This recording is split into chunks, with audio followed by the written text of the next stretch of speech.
예수님, 오늘 연중제 21주간 화요일 복음 묵상 함께 하도록 하시겠습니다. 성부와 성자와 성령의 이름으로 아멘. 네, 오늘 복음 묵상은 이제 11조 얘기 좀 그만하려고 하는데 오늘 또 딱 11조 얘기가 나와서 또 할 수밖에 없는 상황이 됐어요. 바리사이 율법학자들한테 예수님께서 꾸중을 하시죠. 너희들은 박하와 회향과 이런 모든 것들은 11조를 잘 한다. 그건 율법이기 때문에 이 사람들이 목숨을 걸고 지키는 거죠. 그러나 신의와 자비와 의로움은 더 중요한 것들인데 너희들이 지키지 않고 있다. 여기서 지키지 않고 있다라고 번역을 했는데 실제로는 그 의로움과 자비와 믿음, 신의가 이제 믿음이거든요. 이 믿음은 지키는 게 아니죠. 우리가 받는 거죠. 그렇죠? 사랑, 그 자비는 어떻게 해요? 자비도 로마서 5장 5절에 성령을 통하여 하느님의 그 자비와 사랑이 우리 안에 부어졌습니다 라고 하죠. 우리가 사랑이 있어서 사랑을 할 수가 있는 것이 아니라 주님께로부터 사랑을 받았기 때문에 사랑할 수가 있는 거죠. 아이가 태어나서 부모님으로부터 사랑을 못 받으면 그 아이는 누구에게 사랑을 줄 수 있는 그 사랑을 가지지를 못하게 되는 거죠. 그래서 이 의로움이나 자비와 사랑은 우리가 이렇게 지켜내야 하는 그런 것이 아니라 사실은 11조를 통해서 우리가 하느님께로부터 받게 되는 보상인 거죠. 그러니까 11조는 내기는 하는데 그 보상 받는 것은 무시하면서 너희들이 그러니까 11조의 의미와 목적은 모르고 그냥 율법만 드립다 지키고 있다는 거죠. 그 방법에만 치중하면서 목적지는 어딘지 모른다는 거죠. 제가 그 자매님을 한번 사귀어 봤을 때 그냥 막 정신없이 그냥 좋으니까 그냥 손잡고 전철을 탄 거예요. 그랬더니 거꾸로 가고 있더라고요. 그래서 후다닥 뛰어내렸더니 주위에 있는 사람들이 되게 비웃더라고요. 막 깔깔대고 정신이 없으면은 그냥 기차도 그런 거죠. 막 기차를 목적지 모르고 그냥 기차 타는 게 중요하니까 막 타는 거죠. 어리석은 거죠. 11조도 어떠한 목적인데 그 목적을 모르고 한다면 또 어리석은 행위가 되는 건데 바리사이 율법학자들은 바로 그런 어리석은 행위를 하고 있다는 거죠. 그렇다고 그럼 11조 낼 필요 없겠네 라고 하면 그것도 어리석은 거죠. 예수님께서 그럴까봐 오늘 복음에 10분의 1을 내는 것도 소홀히 해서는 안 된다 이렇게 분명히 말씀을 하셨죠. 그러나 우리 천주교에서는 지금 11조에 대한 이야기가 거의 사라진 상태이고 그렇게 안 내서 좋으면 모르겠지만 오히려 그렇게 안 내서 더 많은 사람들이 나오면 모르겠지만 더 성당에 냉담하고 안 나오고 하는 사람들이 많아지고 있다는 거 이것이 꼭 사람들이 10분의 1이 부담돼서 성당에 안 나오는 것이 아니라 어떻게 보면 우리가 진짜 참다운 의미를 잊어가고 가르치지 못하기 때문에 거기서 느끼는 어떠한 신앙의 체험이나 행복이 없기 때문에 점점 더 안 나오게 되는 걸 수도 있다는 생각을 많이 해봐요. 그래서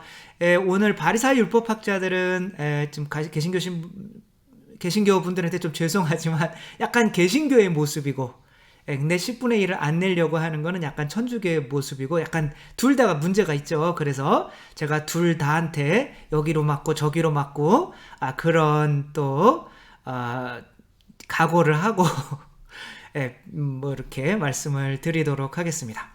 그러니까 목적지가 분명하지 않는 그런 메주고리에 제가 한번 가본 적이 있어요. 아직 이게 공식적으로 인정된 곳이 아니기 때문에 그리고 웬만하면 이렇게 사제들은 가지 않았으면 좋겠다라는 말들도 하고 있는데 그냥 유학할 때 그래서 뭔지 한번 보려고 성지순례 가시는 분들 얹혀서 이제 한번 지도신부로 간 적이 있어요. 근데 여기 보이는 게 이제 십자가산이에요. 근데 여기는 발현과 상관없이 그 이전에도 성지였다고 해요. 근데 여기를 맨발로 이렇게 올라가는 거예요. 근데 어떤 자매님이 여기로 올라가면서 회개한 이야기를 들었어요. 뭐 직접 들은 건 아니고 이제 다른 신부님이 강의하는 걸 통해서 들었는데, 그 자매님이 남편이 이제 알코올 중독이고 도박에다가 폭력까지 쓰는 거죠. 아내를 심하게 때려서 임신한 아기가 시커멓게 죽어서 그냥 이렇게 태어나고, 도박하려니까 돈 줘라 그러니까 안 주니까 유리창을 뜯어서 유리창으로 내려쳐서 뭐 피바다가 이루어지고, 그런 상황에서 아내가 이혼해야지, 그리고 그 이혼의 결심을 확실히 하고 여기 이제 십자가산을 이렇게 올라가는 거죠. 맨발로 예수님의 고통을 체험하면서. 근데 너무 아파요. 이게 진짜 돌들 뾰족뾰족한 것들이. 근데 보니까 많이 달아졌더라고요. 하도 많이 사람들이 올라다녀서. 근데 그래도 아프죠. 맨발로 산으로 올라간다는 게. 그리고 돌산이에요, 다. 그러니까 그 올라가면서 내가 또 회개를 하게 되는 거예요. 이렇게 아프니까 내가 내 남편한테 잘해준 거는 있었나, 따뜻한 밥이라도 정말 감사하는 마음으로 차려준 적이 있었나, 내가 이렇게 못했으니까 남편도 나한테 이렇게 못하는 거 아닌가 라고 하면서 깊이 회개가 되더래요. 그래가지고 이제 남편 용서해야겠다, 내가 오히려 더 잘하려고 노력해야겠다, 신자니까. 오늘 이제 갔더니 그때는 김포공항이었겠죠. 그 김포공항에 좀 오래된 이야기인 거죠. 거기에 이제 남편이 술 끊고 도박 끊고 묵주 들고 이제 당신이랑 성당 나가겠다고 그 남편이 회개를 해서 공항에 나왔다는 이런 이야기가 있는데, 성지순례를 이혼해야지라고 하는 목적으로 가면 돼야 한대요. 성지순례의 목적은 내가 결정하는 게 아니죠. 이미 결정돼 있죠. 성지순례의 목적은 용서하고 더 사랑하기 위한 목적으로 가는 거죠. 근데 그 성지순례의 목적을 내가 결정한다는 것은 좀 그런 거죠. 그 11조도 마찬가지인 거죠. 11조도 내가 그거를 결정해서 가는 게 아닌 거죠. 그러니까 11조의 그런 목적도 이미 결정되어 있죠. 그러니까 여기에서 예수님께서 너희들은 10분의 1을 바치면서 의로움과 자비와 신의는 이렇게 무시하고 있으니, 그냥 버리고 있으니 어떻게 할 거냐, 이렇게 말씀을 하셔요. 근데 의로움은 뭔가요? 그러니까 의로움, 자비, 신의가 바로 11조의 목적인 거예요. 11조를 통과하면 여기로 다다르는 거죠. 어떤 사람들은 내가 아무튼 그 의로움은 내가 하느님 앞에서 부끄러움이 없어지는 거죠. 근데 내가 하느님 앞에서 부끄러움이 없으려면 내가 1만 달란트를 갚아야 되는 거죠. 근데 내가 노력해서 몇 조 원을 갚을 수 있는 사람이 있어요, 없어요? 없죠. 그러니까 의로움은 누가 주시는 거예요? 하느님이 주시는 거죠. 그러니까 아담과 하와가 죄를 지었을 때 무화과 나무 잎으로 자기 몸을 가리면서 자기 스스로 의롭다라고 한 것처럼, 인간이 자기 행위로 내가 선한 행위를 많이 하면 하느님 앞에서 의로워질 거야 라고 하는 게 바리사의 율법학자인 거죠. 그래서 11조도 그러한 형태로 내가 하느님 앞에서 의로워지기 위해서 내는 거예요. 근데 실제로는 선악과를 바치면, 11조를 바치면 하느님께서 의로움을 주시는 거죠. 그게 뭐예요? 생명나무인 거죠. 그러니까 에덴 동산에서는 선악과와 생명나무가 두 개가 있었어요. 근데 개신교에서는 선악과의 나무, 이거는 하느님께 바쳐야 되는 거잖아요. 내가 가진 모든 것은 주님 것입니다. 그래서 선악과는 잘 바치고 있는데 생명나무는 뭔지 몰라요. 이게 생명나무는. 근데 천주교에서는 생명나무는 굳건히 지키고 있는데, 생명나무가 뭐예요? 예수님의 살과 피인 거죠.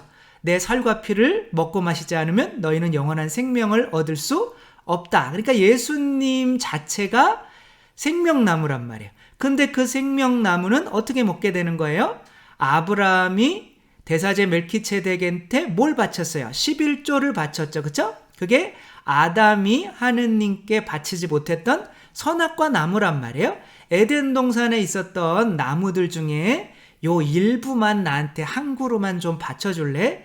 그것이 너희가 이 세상에 그 에덴 동산에 있는 모든 나무를 나로부터 받은 것에 대한 신앙 고백이 될 거야. 그거 한 그루만 바쳐주면 네가 나를 주님으로 인정하고 있다는 것을 나도 인정해 줄게. 이런 거죠.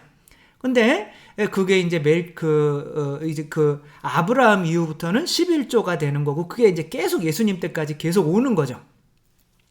그러니까 11조를 받고 멜키ጼ덱이 하느님께 아브라함에게 복을 빌어주기 위해서 뭘 하느님께 바치려고 가지고 나왔어요? 빵과 포도주죠. 그렇죠? 그리고 멜키ጼ덱은 신약에서는 예수 그리스도가 되는 거죠. 그러니까 예수 그리스도께서 최후의 만찬 때 제자들에게 복을 빌어주기 위해서, 영원한 생명을 주기 위해서 바치신 게 뭐예요? 빵과 포도주인 거죠. 그 빵과 포도주는 바로 누가 준비하는 거예요? 제자들이 준비하는 거란 말이에요. 그 빵과 포도주가 뭐를 대신하는 거예요? 11조. 그러니까 빵과 포도주가 바로 뭐예요? 선악과 나무란 말이에요. 11조. 그러니까 이거를 바치면 받을 수 있는 게 생명나무라는 거죠. 근데 그렇게 생명나무로 오신 분이 누구예요? 예수 그리스도이신 거죠. 그러니까 이들이 지금 11조를 하고 있는 목적은 이제 결국에는 누구를 받아들이기 위해서? 예수 그리스도를 받아들이려는 목적으로 11조를 하라고 한 건데, 11조는 하면서 예수 그리스도는 무시하는 거죠. 그러니까 너희들은 나를 받아들이지 않으며 11조를 바쳐봐야 소용이 없는 거야 라고 이야기를 하시는 거죠. 그리고 의로움과 자비와 신의도 지켜야 되지 않겠느냐. 그러니까 예수 그리스도가 뭐예요? 그러니까 아담과 하와가 죄를 짓고 의로워지기 위해서는 자기의 11조 행위를 하는 것이 아니라 그거를 통해서 얻게 되는 예수 그리스도의 의로움인 거죠. 가죽옷인 거죠. 그러니까 가죽옷, 하느님의 어린 양의 가죽옷을 입어야 우리가 마치 이삭이, 야곱이 어떻게 했어요? 에사우의 가죽 옷을 입고 어떻게 됐어요? 이삭한테 하늘나라의 상속권을 받은 거죠. 그런 것처럼 의로움은 우리 노력으로 되는 것이 아니라 11조를 바쳐서 예수 그리스도의 살과 피를 먹고 마셔야 의로워지는 거죠. 자비도 마찬가지인 거죠. 자비도 우리가 스스로 자비로워질 수가 있는 것이 아니라 내가 1만 달란트를 탕감받았기 때문에 그렇게 내가 사랑을 많이 받았는데 이런 이웃의 죄도 내가 용서하지 못하면 안 되지라고 하면서 하는 성체성녀를 받아 모시고 예수님이 내 안에 하느님의 자비를 받아야만 이웃에게 자비를 실천할 수 있는 거죠. 신이라고 우리나라 말로 번역했는데 이것은 그냥 피스티스, 믿음이에요. 믿음은 뭐의 선물이에요? 성령의 선물인 거죠. 성령은 뭐예요? 예수 그리스도의 피란 말이에요. 그러니까 예수님께서 너희는 11조는 바치면 돼. 왜 의로움과 자비와 믿음은 무시해? 그게 의로움과 자비와 신의는 왜 무시해? 라고 하는 게 너희는 결국에는 나를 받아들일 준비를 하기 위해서 11조를 내는 건데 왜 11조에만 의미를 두고 11조를 바치면 이제 먹고 마시게 될 영원한 생명인 의로움과 자비와 신의인 나는 왜 안 받아들여? 라고 하시는 말씀인 거죠. 그러니까 개신교에서는 어떻게 되는 거예요? 약간은 이 바리사이 율법학자랑 비슷한 거죠. 개신교 분들 죄송합니다. 그러니까 내 살과 피를 먹고 마시지 않으면 너는 영원한 생명을 얻을 수 없어. 그래서 아브라함이 11조를 바쳐서 빵과 포도주를 바쳐서 그게 미사가 된 거죠. 그래서 예수님의 살과 피를 먹고 마시는 게 11조를 내는 목적인데, 그러니까 예수님의 살과 피, 성체성혈은 영하지 않으면서 11조를 하면서, 그러니까 목적이 뭐가 되는 거야? 11조 하면 돈 더 많이 벌 거야. 뭐 이런, 물론 많이 벌기는 하겠지만 그게 목적이 아니라 11조를 내는 목적은 생명나무를 상으로 받는 목적이다 라는 거를 잊고 있는 거죠. 가톨릭은 어떻게 돼요? 이 선악과 나무는 바치지. 어떻게, 물론 뭐 교모금도 바치고 헌금도 하고, 다른 사람들도 돕는 이제 그런 것도 많이 하고는 있지만, 그러니까 오히려 가톨릭이 훨씬 나긴 한 거죠. 그러나 11조의 의미, 11조 선악과가 이제 성경에서는 11조고 예수님도 10분의 1을 바치는 것도 소홀히 해서는 안 된다라고 하시잖아요. 그러면서 나도 받아들여야지. 그러니까 예수님의 살과 피를 먹고 마시면서 우리는 이 선악과 나무를 온전히는 바치지 못하기 때문에 이 선악과 나무를 하느님께 안 바친 아담과 하와는 생명나무를 먹지 못하게 에덴 동산에서 쫓겨났잖아요. 그러니까 내가 11조를 바치는 만큼 성체와 성혈이 나에게 은총을 주는 거지, 그것이 없이는 하느님을 주님으로 인정하지도 않으면서 성체 성혈을 영해봐야 소용이 없는 거죠. 복권으로 한번 따져볼까요? 복권을 샀어요. 근데 이제 복권을 산 거죠. 그런데 1등에 당첨이 됐어요. 그래서 100억을 당첨이 됐어요. 그러니까 너무 좋죠. 그러니까 개신교는 너무 좋아가지고 난 복권에 당첨됐어. 그리고 이거 봐봐, 나 복권이야. 복권에 당첨됐어. 그리고 계속 자랑하다가 30년 동안 자랑하다 그냥 죽는 거예요. 그러니까 이 복권을 사서 당첨을 되는 게 11조를 내는 거거든요. 그러니까 이 11조를 내면 어떻게 돼야 돼? 가서 돈을 찾아야 될 거 아니에요. 근데 돈은 안 찾으면서 계속 당첨됐어. 이거만 하고 다니는 거예요. 이게 바리새인 율법학자란 말이에요. 근데 가톨릭은 또 뭐냐면 이게 100% 당선될 거예요. 근데 안 사고 나서 빨리 돈 주세요. 어차피 100% 당첨될 건데 왜 돈을 안 주세요?